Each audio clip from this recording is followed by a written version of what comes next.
Séance pour nous depuis la cellule info d'experts de Bourse Direct. Romain, je le rappelais, et la situation pour le moment n'a pas vraiment changé. Depuis 9h51, on a 10 petits points entre le plus haut et le plus bas du jour. C'est-à-dire qu'il se passe quoi? Rien.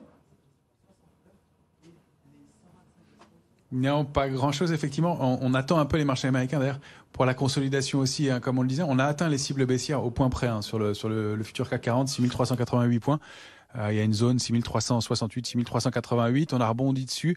Et là, c'est un peu de décision en attendant, effectivement, des futurs américains et de voir si eux peuvent consolider un peu plus les cibles baissières. Elles se trouvent un peu plus basses. Les cibles idéales, on va voir si elles sont atteintes ou non aux États-Unis aussi. Mais évidemment, c'est un peu les marchés qui donnent le là pour nous. Donc, sur le Dow Jones, ça donnerait 32 020 points, la cible idéale. Sur le S&P, on peut consolider jusqu'à 3706 sans remettre en cause la tendance, c'est un peu au-delà de 3706. On est dans une zone de consolidation sur le S&P qui est située entre 3810 et 3838 pour l'instant. Si on déborde ce niveau-là, on invaliderait le mouvement baissier et la tendance redeviendrait aussi en intraday au-delà de 3867, puis surtout 3907. Sur le Dow Jones, je vous disais 32 020 la cible. Si on repasse au-delà de 32 850, 860, ça invaliderait aussi le mouvement baissier à court terme. Donc on est plutôt dans une situation d'attente, toujours dans une phase de consolidation, mais qui est extrêmement propre, qui se fait avec des volumes moindres que dans les mouvements haussiers, et avec, il faut le rappeler, pas du tout d'intérêt. 30% de baisse de la position ouverte après l'échéance, ça signifie vraiment qu'on entame une nouvelle page blanche, en tout cas sur les marchés dérivés, et que personne ne veut prendre d'initiative, que les opérateurs sont en retrait pour voir. Alors, ça ne veut pas dire nécessairement baisse, ça veut dire qu'on va voir comment se positionner et que personne ne veut passer la fin d'année trop chargé et trop orienté. Normalement, on peut atteindre une échéance des marchés dérivés en reconduisant les positions. Ils ne sont pas obligés de les abandonner. Là, c'est le cas.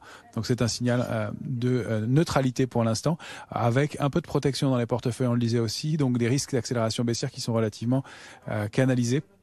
Des opérateurs qui restent prudents, mais encore une fois avec cette volonté d'achat sur repli. Donc c'est un mouvement plutôt sain que la consolidation qui se met en place. Il n'y a pas beaucoup de drivers tout de suite. Cette semaine, on aura vendredi l'indice des prix PCE, qui est le marqueur de l'inflation très regardé par la Fed. Donc vendredi 23, ce sera un des derniers jours de l'année. Donc ça peut augmenter un peu la volatilité. Je pense que le prochain gros test, c'est la saison des publications trimestrielles des entreprises. Ça aura lieu, donc ça commencera aux États-Unis à partir du vendredi 13 janvier, le secteur bancaire américain. Et je pense que jusque là, il va pas y avoir énormément d'initiatives. Peut-être en tout cas des points d'entrée pour quelques opérateurs en retard. Pas de risque baissier majeur. On n'a pas de secteur qui ressortent particulièrement du lot en ce moment. On a l'énergie, la banque et l'assurance, comme toujours, j'allais dire, depuis quelques temps.